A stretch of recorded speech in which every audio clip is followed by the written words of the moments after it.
Hello everyone, welcome to my YouTube channel. आज हमारा last chapter होगा चैप्टर 14 स्टैटिस्टिक। चैप्टर 14 स्टैटिस्टिक, इसमें meanings को देखते हैं, हम सही समझते हैं कि स्टैटिस्टिक का मतलब क्या होता है कि बहुत सारे फैक्ट्स को हम इकट्ठा करते हैं, जो एक तरफ से मतलब ऑर्गेनाइजेशन एकदम इकट्ठा करते हैं, करना होता है। जैसे refers to aggregate of fact that affect by multiplicity of causes. कहने का मतलब कि ये फैक्ट्स नंबर्स में होते हैं, ठीक है। इन्हें सही तरीके से काउंट या एस्टिमेट किया जाता है, इन्हें सिस्टमेटिक तरीके से इकट्ठा किया जाता है। एक मतलब क्या सिस्टमेटिक तरीके से एक पहले से डिसाइड किया गया पर्पस के लिए, मतलब कोई एक पर्पस निकाले कि हम इस चीज़ के लिए हमें चाहिए इस चीज़ का डाटा, ऐसे करके, और एक दूसरे से रिलेटेड होते हैं। एग्जांपल जैसे एक मार्केट रिसर्चर होता है, एक मार्केट रिसर्च कंपनी ने सर्वे किया नए वो स्मार्टफोन मॉडल के लिए कंज्यूमर्स की पसंद समझने के लिए। उन्होंने उम्र, उनकी एज देखी, इनकम देखा और यूसेज पैटर्न का डाटा उन्होंने मतलब इकट्ठा करा। उसके बाद ये डाटा नंबर्स में होता है, नंबर्स जैसे डाटा हो गया, मतलब एज होगी, उनकी इनकम कितनी अमाउंट होगी, यूसेज पैटर्न, ये सब कुछ। फिर उसके बाद इसमें कंज्यूमर बिहेवियर समझने के लिए उन्होंने सिस्टमेटिक तरीके से उसके मतलब क्या करा, उसको सेलेक्ट किया गया। जो भी तरीका होता है सिस्टमेटिक तरीके से उसको मतलब उसको कलेक्ट किया गया। उसके बाद उम्र, इनकम और यूसेज हैबिट। उम्र कहने का मतलब है कि उसकी एज होगी, इनकम होगी, और यूसेज हैबिट जैसे कि फैक्टर से मतलब कैसे उससे इफ़ेक्ट करता है, ये सब कुछ ही, ये सारे फैक्टर्स को। तभी इसमें लिखा है इसके मल्टीप्लिसिटी ऑफ कॉजेज़, मतलब उसके बहुत सारे कारणों को मतलब इसमें देखा जाता है। स्टैटिस्टिक का काम ही यही होता है कि ताकि वो उस किसी भी डाटे को एकदम अच्छे से उसको पढ़ के उस चीज़ को, जैसे आज के ज़माने में मोबाइल फ़ोन का एग्जाम्पल लिया है, जैसे कंज्यूमर का बिहेवियर आजकल देख रहे हो आप, कितना ज़्यादा मतलब फ़ोन में एडिक्ट हो चुके हैं लोग। जैसे उनकी एज, हैबिट, सब कुछ आप उसमें इसमें सर्वे में पता कर सकते हो। ये बहुत सारे इसमें हर जगह से मिल जाएंगे। इंटरनेट में आप सर्च करोगे तो आप देखोगे कि कहाँ से वो डाटा कलेक्ट है, वो कहाँ से हमारा स्टैटिस्टिक हो गया। Features of characteristics of statistics. सबसे पहला पॉइंट क्या है, aggregate of facts. Aggregate of facts में क्या होता है कि स्टैटिस्टिक में बहुत सारे फैक्ट्स को कलेक्शन होता है। एक फैक्ट या नंबर स्टैटिक्स नहीं होता, मतलब एक सिंगल नहीं होता, एक पर्टिकुलर नहीं होता है। इसमें केस में ग्रुप्स और मतलब कलेक्शन होता है इसका। जैसे एग्जांपल में लेते हैं कि कॉलेज में 1000 स्टूडेंट्स हैं, एक फैक्ट है कि लेकिन स्टैटिस्टिक नहीं है। ये बता रहे हैं कि कॉलेज में 1000 स्टूडेंट्स हैं, ये एक तरीके का फैक्ट्स बता रहे हैं कि यहाँ पे इस जगह पे इतने स्टूडेंट्स हैं, लेकिन ये स्टैटिस्टिक नहीं होगा। लेकिन अलग अलग डिपार्टमेंट्स में स्टूडेंट्स की संख्या कंपेयर करना स्टैटिस्टिक हो सकता है इसमें, ठीक है। एक इसमें जैसे एग्जाम्पल में दे रखे हैं इन्होंने, एक मतलब कैसे लिए, 300 इंजीनियर्स हो गए, 200 आर्ट्स हो गए, बाकी बच्चे कितने स्टूडेंट वो साइंस में हो जाएंगे, ऐसे करके उन्होंने स्टैटिस्टिक बता दिया है। तो ये एक स्टैटिस्टिक हो सकता है। फिर दूसरा पॉइंट क्या है, न्यूमेरिकली एक्सप्रेस। न्यूमेरिकली में क्या होता है, स्टैटिस्टिक नंबर में होते हैं। स्टैटिस्टिक जो भी हम डाटा निकालते हैं वो किस में होता है, हमारा नंबर में निकाला गया है। जैसे बड़ा, हाँ, जैसे बड़ा कोई हो गया, जैसे यहाँ पे क्या लिखा है, बिग, रिच और poor are not considered statistics unless quantified. मतलब इसमें जैसे बड़ा, अमीर जैसे वर्ड स्टैटिस्टिक्स नहीं है जब तक नंबर्स में नहीं होंगे। जैसे हमारी कितनी अमाउंट, बड़े कितने लोग हैं, बिग कितने हैं, ऐसे अमाउंट में बता देंगे, पुअर कितने हैं, रिच कितने हैं, ऐसे उसमें बताएंगे नंबर्स में। जैसे कि मतलब जैसे 75, जैसे यहाँ पे लिखा है कि 75% ऑफ लोग, जो 75% लोग हैं वो स्मार्टफोन्स यूज़ करते हैं। स्टैटिस्टिक है क्योंकि ये नंबर्स में है, ठीक है। फिर थर्ड पॉइंट क्या, affected by multiplicity of causes. इसमें क्या है, स्टैटिस्टिक को कोई चीज़ें एक साथ प्रभावित करती हैं, मतलब एक ही साथ इफेक्ट करती हैं, ऐसे नहीं सिंगली पर्टिकुलरली नहीं होता है। कंट्री का जीडीपी, इंडस्ट्रियल आउटपुट, एग्रीकल्चर और सर्विसेज जैसे कई फैक्टर्स से प्रभावित होता है, मतलब सिर्फ एक की वजह से जीडीपी इफेक्ट नहीं होती है। मतलब एक बार और इसको रिवाइज कर लेते हैं, एग्रीगेट फैक्ट्स होते हैं क्या, क्योंकि इसमें ये डायरेक्टली क्वेश्चन पूछते हैं, सीधे सीधे इसमें सबसे ज़्यादा क्वेश्चन पूछे जाते हैं स्टैटिस्टिक के अंदर से। स्टैटिस्टिक एग्रीगेट फैक्ट्स में क्या होता है कि बहुत सारे फैक्ट्स कलेक्शन होता है कि इसमें, ठीक है। फिर न्यूमेरिकली इसमें क्या होता है, वो नंबर्स में होनी चाहिए। Affect by multiplicity of causes, इसमें क्या होता है कि स्टैटिस्टिक को चीज़ें एक साथ अफेक्ट करती हैं, बहुत सारी चीज़ें, मल्टीपल। इसमें प्री डिटरमाइंड पर्पस, इसमें क्या होता है कि स्टैटिस्टिक का एक स्पेसिफिक पर्पस होता है। जैसे कंपनी कस्टमर सेटिस्फेक्शन का डाटा कलेक्ट करती है प्रोडक्ट इम्प्रूव करने के लिए, कि उनको हमारा प्रोडक्ट कैसा लगा, उसके रिव्यू देखे जाते हैं इसके अंदर। फिर सेकंड, इसमें फिफ्थ पॉइंट क्या है, collected in a systematic manner. अब किसी चीज़ को मतलब कलेक्ट करने के लिए एक सिस्टमेटिक मैनर होना चाहिए, मतलब डाटा को सिस्टमेटिकली कलेक्ट करना ज़रूरी है। जैसे सिटी में हाउस होल्ड इनकम्स का सर्वे प्रॉपर मेथड से करना स्टैटिस्टिक्स देता है। मतलब इसमें एक सर्वे प्रॉपर तरीके से होना चाहिए, से जिस चीज़ का तुम्हें चाहिए उसको पर्टिकुलरली सिस्टमैटिक तरीके से होना चाहिए। हमारी लिमिटेशंस ऑफ स्टैटिस्टिक, इसमें क्या होता है, study of numerical facts only. मतलब स्टैटिस्टिक्स सिर्फ न्यूमेरिकल डाटा को एनालाइज करती है, जैसे कि लोग कितना घंटे एक्सरसाइज करते हैं, या स्टैटिस्टिक में एनालाइज हो सकता है। लेकिन हैप्पीनेस को डायरेक्टली मेजर नहीं कर सकते कि हमें 10 किलो की हैप्पी हुई है, हमें 10 किलो का सैडनेस हुआ है, हम ऐसे इसको मेजर नहीं कर सकते स्टैटिस्टिक के बिना क्वान्टिफाई किए गए। इसको हम क्वान्टिफाई नहीं कर सकते एकदम तरीके से सही से, मतलब are not directly studies using statistical methods. जैसे हम किसी की ऑनेस्टी होगी, फ्रेंडशिप होगी, विजडम हो गया, हेल्थ को हम ऐसे मेजर नहीं कर सकते। हम ये बोल सकते हैं कि 10% लोग हेल्दी हैं, 20%, ये हमारा क्या हो गया, एक तरीके स्टैटिस्टिक हो गया। फिर नेक्स्ट इसमें result true only on an average. ठीक है, स्टैटिस्टिक फाइंडिंग्स जनरली ट्रू होते हैं एवरेज बेसिस पर। जैसे सिटी में अडल्ट की एवरेज हाइट 170 सेंटीमीटर है, लेकिन हर अडल्ट 170 सेंटीमीटर का तो नहीं होगा, सबकी हाइट अलग अलग होगी, ऐसे करके। इसमें मतलब हमारी मतलब others limitations from the partial visible text.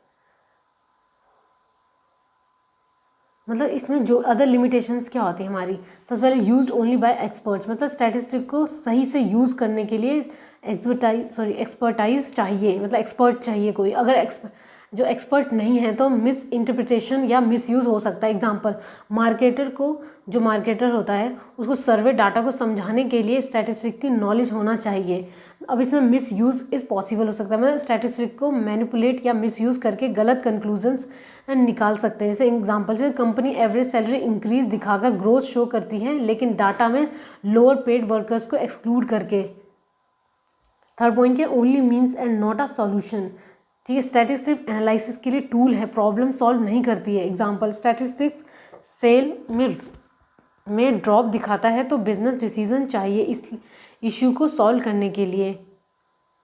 इसमें कहने का मतलब कि स्टैटिस्टिक्स मतलब जो सिर्फ एनालाइज के लिए टूल है, प्रॉब्लम सॉल्व नहीं कर। जैसे हमने किसी का मतलब हमने कुछ डाटा निकाला। अब जैसे कोई पॉल्यूशन का हमने एग्जांपल लेते हैं कि जैसे हमने कोई पॉपुलेशन का सैंपल लिया, उससे हमने निकाला कि इतनी % पॉपुलेशन है, लेकिन हम उस डाटा से ये नहीं बोलेंगे कि हम इस पॉपुलेशन को कैसे कंट्रोल करेंगे।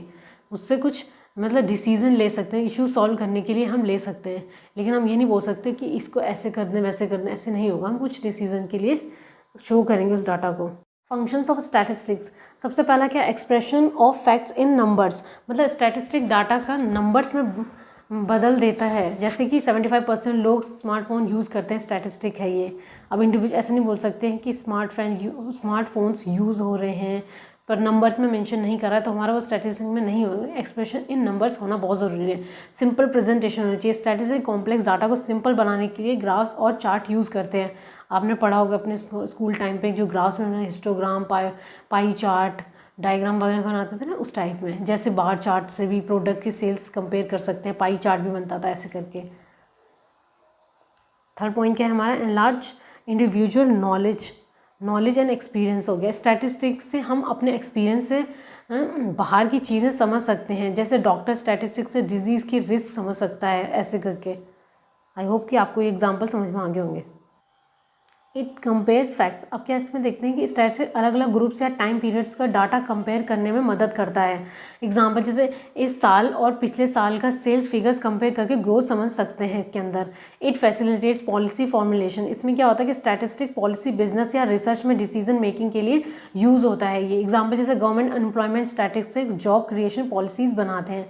जैसे आजकल सबसे ट्रेंडिंग या टॉप लेवल पर चल रहा है कि क्या, जॉबलेस हमारी अनएम्प्लॉयमेंट, मतलब जॉबलेस ग्रोथ हो रही है। कहने का मतलब कि अनएम्प्लॉयमेंट, बेरोजगारी बहुत ज़्यादा बढ़ रही है। जॉब तो है ही नहीं, लेकिन बेरोजगार किसी के पास जॉब नहीं मिल रही है। ये सबसे ज़्यादा ट्रेंडिंग में ये टॉपिक चला जा रहा है।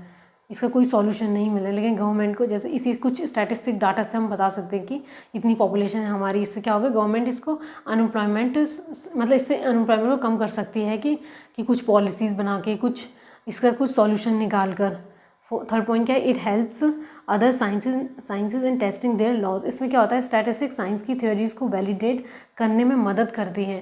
जैसे एग्जांपल समझते हैं कि स्टैटिस्टिक्स से टेस्ट होता है कि न्यू मेडिसिन इफेक्टिव हैं या नहीं, ट्रायल डाटा के बेसिस पे स्टैटिस्टिक्स से पता चल जाता है हमें एक तरीके से। फोर्थ पॉइंट क्या है, it establishes relationship between facts.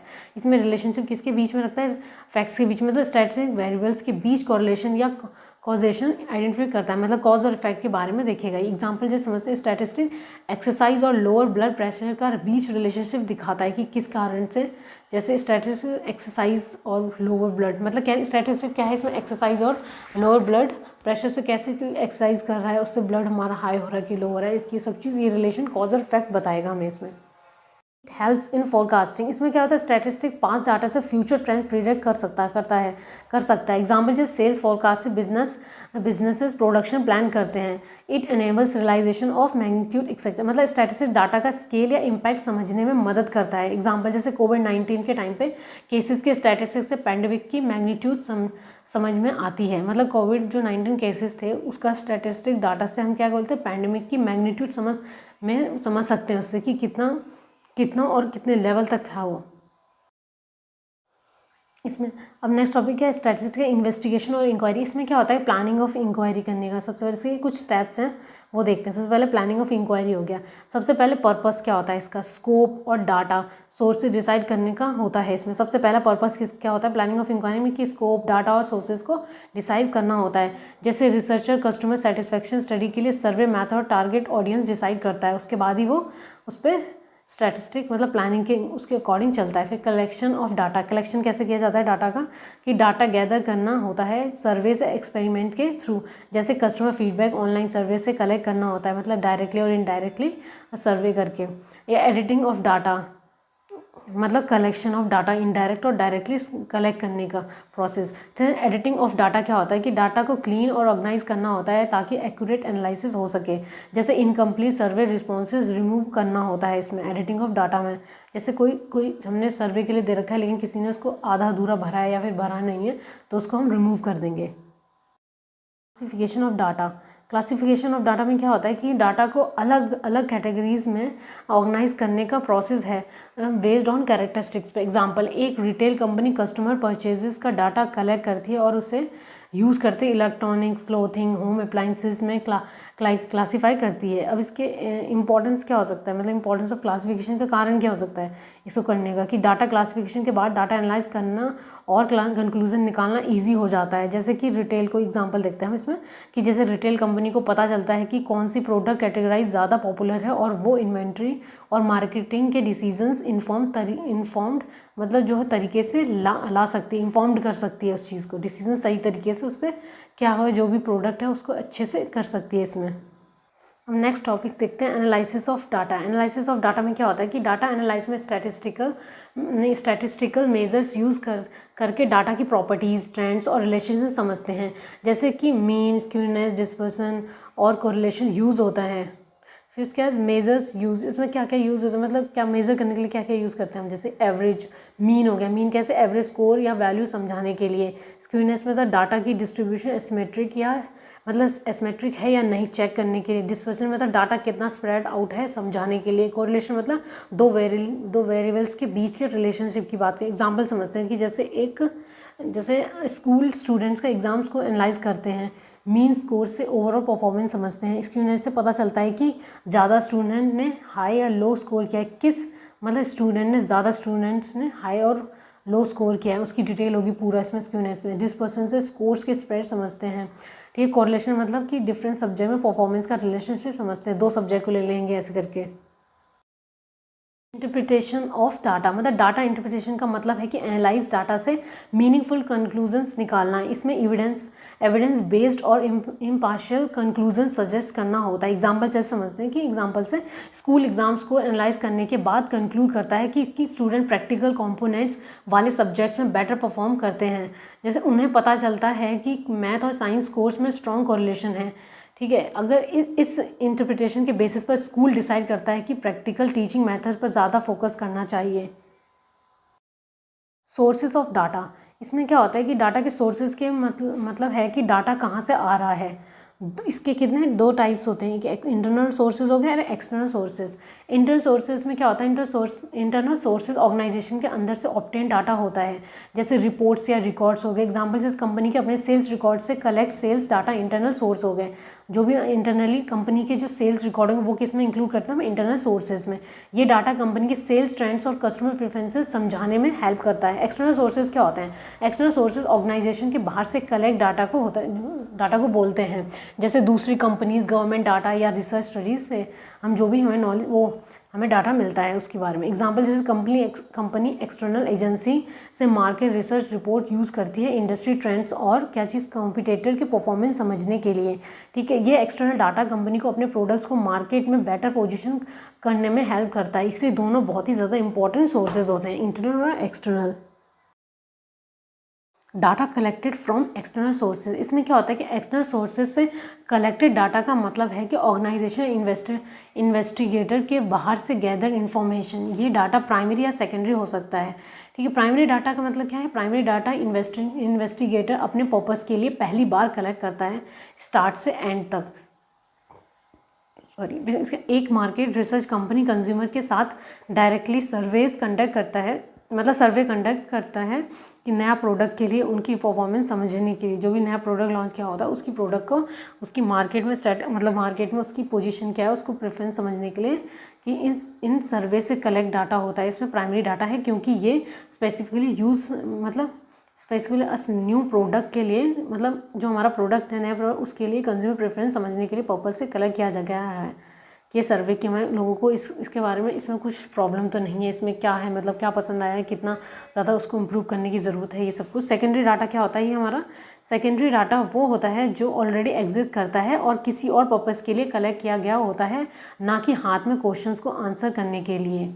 जो हमें क्वेश्चंस इस हाथ में भी जो हमारे पास कुछ क्वेश्चन बुकलेट हो उस टाइप में कि हमें सिर्फ उसके आंसर जानने के लिए नहीं, ऑलरेडी हमारा गिवन होता है। एग्जाम्पल जैसे एक कंपनी अपने प्रोडक्ट के लिए टारगेट ऑडियंस समझने के लिए गवर्नमेंट रिपोर्ट से पॉपुलेशन डेमोग्राफी डाटा यूज़ करती है। ये डाटा सेकेंडरी है क्योंकि गवर्नमेंट ने इस पॉलिसी मेकिंग या सेंसर एनालिसिस जैसे पर्पज़ के लिए कलेक्ट किया था, कंपनी के मार्केट एनालिसिस के लिए स्पेशली नहीं किया था। स्टैटिस्टिकल सीरीज़, इसमें क्या होता है कि स्टैटिस्टिकल सीरीज़ का मतलब है कि चीज़ें या चीज़ों के एट्रीब्यूट्स कुछ लॉजिकल ऑर्डर के हिसाब से अरेंज किए होंगे। ये क्लासीफाई होता है कि हो सकता है कि इंडिविजुअल सीरीज़ हर इंडिविजुअल आइटम के लिए डाटा प्रेजेंट किया जाता है। एग्जांपल जैसे एक क्लास में हर स्टूडेंट का के स्कोर्स इंडिविजुअल लिस्ट करना होता है। फ्रीक्वेंसी डिस्ट्रीब्यूशन सीरीज़ क्या होता है इसके अंदर, जिसका मतलब फ्रीक्वेंसी डिस्ट्रीब्यूशन सीरीज़ का मतलब क्या होता है, डाटा जो दिखाता है कि हर वैल्यू, हर रेंज ऑफ वैल्यू कितनी बार अकर होती है, मतलब कितनी बार आती है। फर्दर क्लासीफाई मतलब और क्लासीफाई होता है कि डिस्क्रीट सीरीज़ में क्या होता है कि वैल्यू और डिस्टिंक्ट एंड सेपरेट, मतलब डिस्क्रीट सीरीज़ में वैल्यू में क्या होता है, वैल्यू डिस्टिंक्ट और सेपरेट होते हैं। Example number of book students है 1 2 3 एक्सेट्रा इस टाइप में। उसके बाद कंटिन्यूस सीरीज़ और क्लास इंटरवल सीरीज़, मतलब जो डिस्क्रीट सीरीज़ होती है सिंपल एक ही वे में होती है, मतलब 1 2 3 बस, इसमें कुछ एडिशनल ऐसे नहीं, क्लास इंटरवल कुछ नहीं गिवन होता है। और कंटिन्यूस सीरीज़ और क्लास इंटरवल सीरीज़ में क्या होता है कि उसके अंदर कंटिन्यूस सीरीज़ या क्लास इंटरवल सीरीज़ दोनों होती है, वैल्यू रेंजेस में होते हैं, रेंजेस में होती है, सॉरी। ठीक है, जैसे इसमें दे रखा है एग्जाम्पल की heights of student group in ranges like 150 to 60 centimetres ऐसे करके।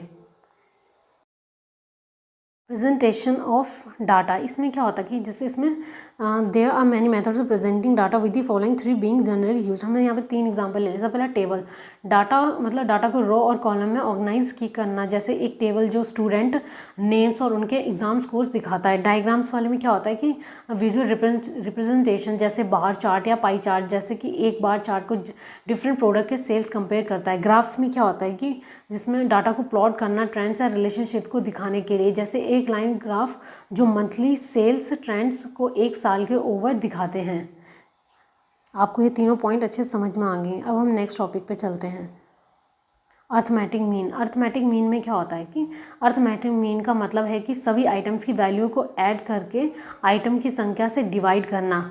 मतलब जैसे यहाँ पे एग्जांपल देकर 10, 20, 30 इन सबको क्या करेंगे, प्लस करेंगे और डिवाइडेड बाय जितनी ऊपर की वैल्यू होंगी उतनी डिवाइड कर देंगे हम। कितनी, 3 वैल्यू है इसके अंदर, 3 से डिवाइड कर देंगे, जो भी आएगा कितना 60 बाय हमारा 3 आया होगा, तब हमारा कितना आंसर आ गया 20 आता है। ठीक है, इसके हम 2 टाइप्स हैं, एक सिंपल अर्थमेटिक मीन हो गया, arithmetic equal weight to all items. मतलब सिंपल अर्थमेटिक मीन का मतलब सभी आइटम्स को इक्वल इंपॉर्टेंस या वेटेज मिलता है इसमें। ठीक है, जैसे सेकंड पॉइंट क्या, वेटेड अर्थमेटिक मीन मतलब डिफरेंट वेट्स में assign to items based on importance. मतलब वेटेड एवरेज अर्थमेटिक मीन में क्या होता है, आइटम्स को उनकी इंपॉर्टेंस के हिसाब से अलग अलग वेट्स या इंपॉर्टेंस दिए जाते हैं। इसमें फिर वेटेज को कैलकुलेट करते एग्जांपल समझते हैं कि जैसे कि एवरेज ग्रेड्स निकालते वक्त कुछ सब्जेक्ट के ज़्यादा क्रेडिट होते हैं तो उनको ज़्यादा इंपॉर्टेंस या वेटेज दिया जाता है। आना मीडियन में क्या होता है, मीडियन वो वैल्यू होती है जो ग्रुप को दो बराबर हिस्सों में डिवाइड करते हैं। एक हिस्सा मीडियन से बड़े वैल्यूज़ का होता है और दूसरे हिस्से मीडियन छोटे वैल्यूज़ का होता है। मीडियन एक मेजर और सेंट्रल टेंडेंसी है जो तब यूज़फुल होता है जब डाटा में आउटलेयर्स एक्सट्रीमली बड़े या छोटे वैल्यूज़ हो। मतलब आउटलायर्स मतलब जो भी कोई एक्सट्रीमली बड़े या छोटे वाली वैल्यूज़ की बात हो, उनकी हो रही। जैसे एग्जांपल, अगर सैलरीज किसी की 20,000 होगी, 30,000, 40,000, 50,000, 1 लाख हो तो मीडियन वैल्यू कितनी आ जाएगी हमारी 40,000, क्योंकि ये डाटा का 2 बराबर हिस्सों में डिवाइड करता है तो ये मिडल वाली वैल्यू हो जाती है इसमें। यहाँ 40,000 से कम या बराबर 3 वैल्यूज़ हैं और 2 वैल्यूज़ ज़्यादा हैं यहाँ पे।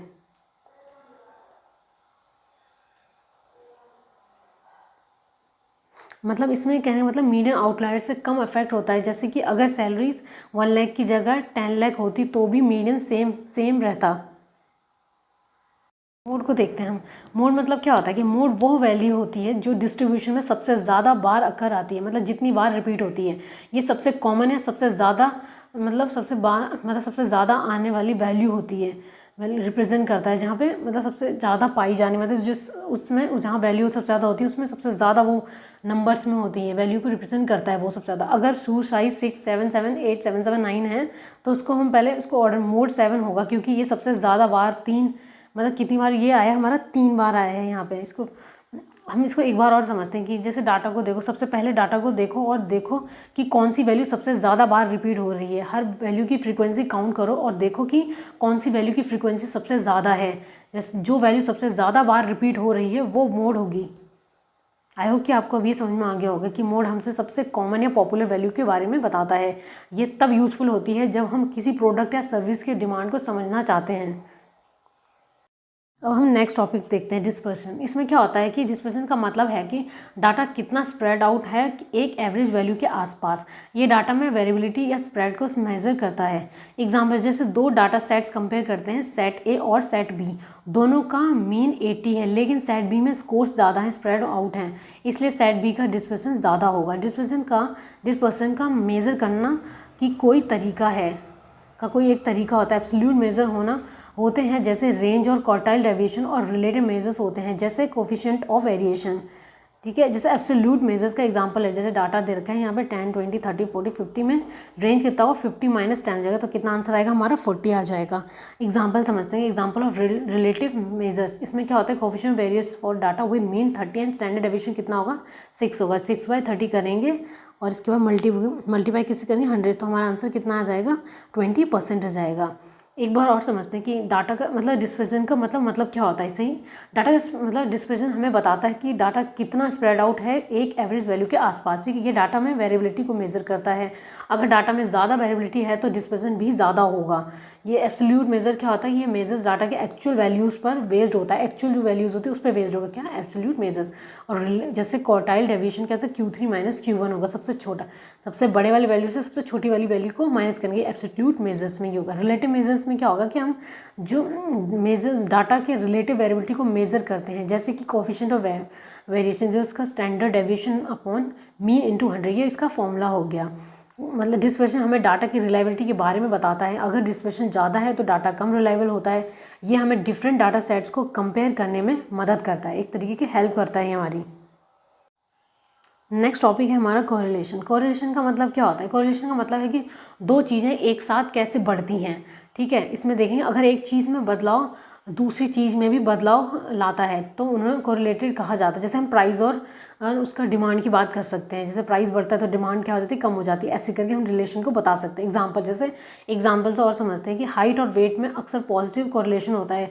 लंबे लोग ज़्यादा वजन के होते हैं। ये एक एग्जाम्पल के तौर से उन्होंने वो निकाला है। इसके टाइप्स भी होते हैं कोरिलेशन के, जैसे पॉजिटिव कोरिलेशन, नेगेटिव कोरिलेशन, और तीसरा कौन सा, नो कोरिलेशन होता है।